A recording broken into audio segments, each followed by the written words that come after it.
আল্লাহর এক বান্দা ছিল নামাজের সিজদায়।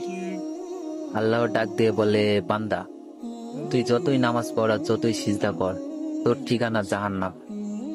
এ কথা শুনে বান্দাটি বলতেছে, আলহামদুলিল্লাহ। আল্লাহ বলে, এই বান্দা, জাহান্নামের কথা শুনে কেউ আলহামদুলিল্লাহ কয়? বান্দা বলে, আল্লাহ, জাহান্নামের মালিকও তুমি, জান্নাতের মালিকও তুমি।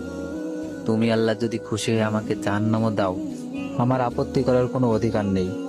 আল্লাহ বলতেছে, বান্দা, জাহান্নামে গেলে তুই পুড়ে যাবি, তোর কষ্ট হবে। বান্দা বলতেছে, আল্লাহ, কষ্ট শুধু আমার হবে না, তোমারও হবে। আল্লাহ বলে, বান্দা, তুই পুড়বি জাহান্নামে, আমার কষ্ট কেন হবে?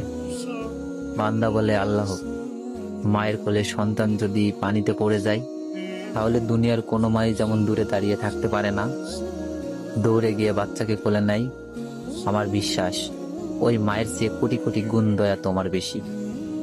আমাকে জাহান্নাম দিলে তুমিও আল্লাহ শান্তি পাবে না। আল্লাহ বলে, বান্দা, এই দলিল তুই কই পাইলি? বান্দা বলে, আল্লাহ, আমাদের জাতির পিতা ইব্রাহিম আলাইহিসসালাম তোমার প্রেম বুকে নিয়ে যখন নমরুদের চুলায় পড়ে গেল, তার আগেই তুমি বলে দিলে। আমার দিকে তাকিয়ে দেখো, আমার কলিজা ভরে শুধু তুমি আছো, আর অন্য কারো জায়গা নাই।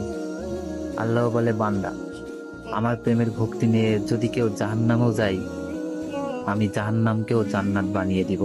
সুবহানাল্লাহ।